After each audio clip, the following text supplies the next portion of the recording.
அஸ்ஸலாமலைக்கும் friends, welcome to DH kitchen. இன்றைக்கி நம்ம DH கிச்சனில் ஒரு ஸ்வீட் ரெசிபி தாங்க செய்ய போகிறோம். ரொம்ப டேஸ்டியான ரெசிபியும் இது ரொம்ப சிம்பிளாகவும் ரொம்ப குயிக்காகவும் எப்படி செய்கிறது தான் பார்க்க போகிறோம். வாங்க எப்படி செய்கிறதுன்னு பார்க்கலாம்.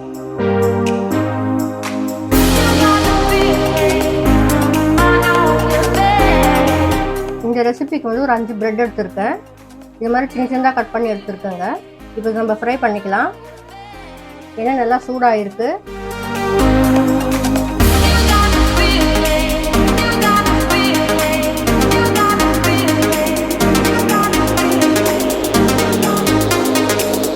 நல்லா கோல்டன் கலர் வர வரையிலும் ஃப்ரை பண்ணிக்கலாங்க. அடுப்பை வந்து மீடியம் ஃப்ளேமில் வச்சு ஃப்ரை பண்ணிக்கலாம்.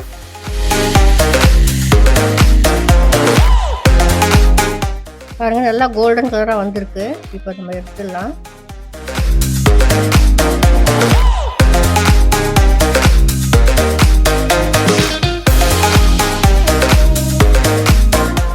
அதே போல் எல்லா ப்ரெட்டும் நம்ம ஃப்ரை பண்ணிக்கலாம்.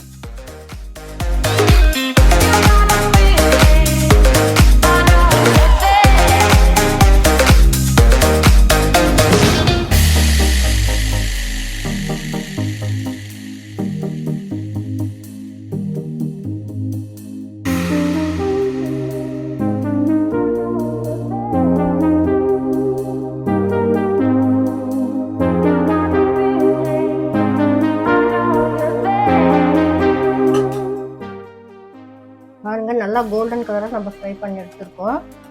இப்போ 1 லிட்டர் திக்கான பாலை சூடு பண்ணிக்கலாங்க. இதில் தண்ணி எதுவும் சேர்க்கல.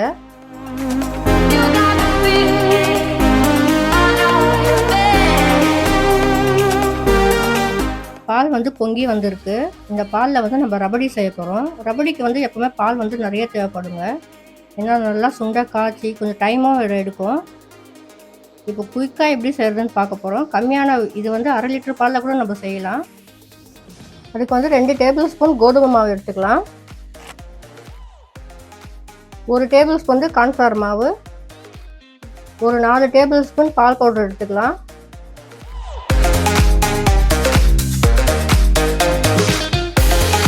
இதில் வந்து காய்ச்சி ஆற வச்ச பால் கொஞ்சம் சேர்த்து நல்லா மிக்ஸ் பண்ணிக்கலாம். கட்டி இல்லாமல் மிக்ஸ் பண்ணிக்கோங்க.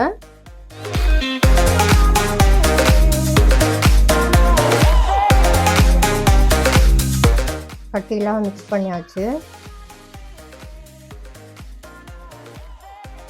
அடுப்பை வந்து சிம்மில் வச்சுட்டு இது பாலோடு சேர்த்து நல்லா மிக்ஸ் பண்ணிக்கலாம். கொஞ்சம் நேரம் கை விடாமல் மிக்ஸ் பண்ணிக்கோங்க.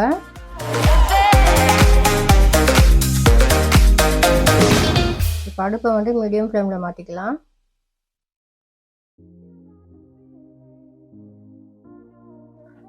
கொஞ்சமாக ஏலக்காய் பவுடர் சேர்த்துக்கலாங்க.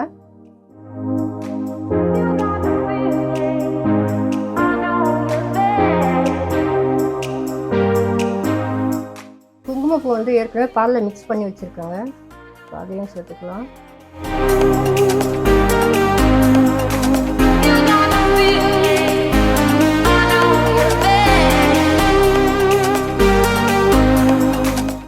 பாருங்கள், ரபடி வந்து நல்லா திக்காக வந்திருக்கு. இப்போ 1 கப் அளவுக்கு சர்க்கரை சேர்த்துக்கலாம்.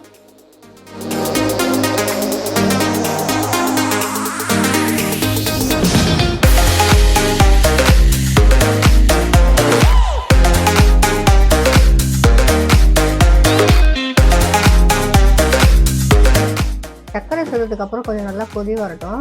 ஒரு 2 நிமிஷம் நல்லா மிக்ஸ் பண்ணிக்கிட்டே இருக்கலாம்.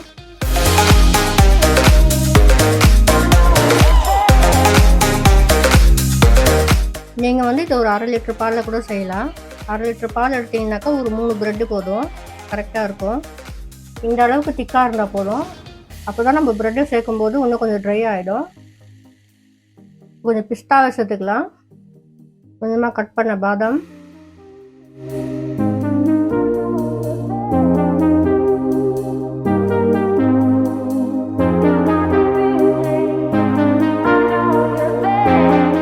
அடுப்பு ஆஃப் பண்ணிட்டு நம்ம பிரெட்டை உள்ள சேர்த்துக்கலாம்.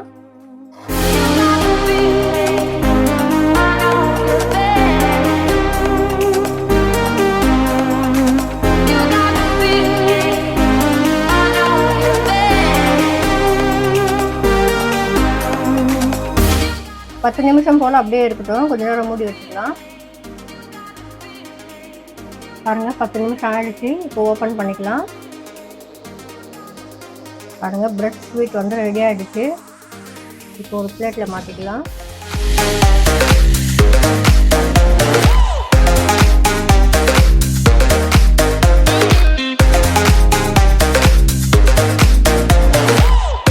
அவ்வளோதாங்க, நம்ம பிரெட்டு ஸ்வீட் ரெசிபி வந்து ரெடி ஆகிடுச்சு. கண்டிப்பாக நீங்களும் ட்ரை பண்ணி பாருங்கள்.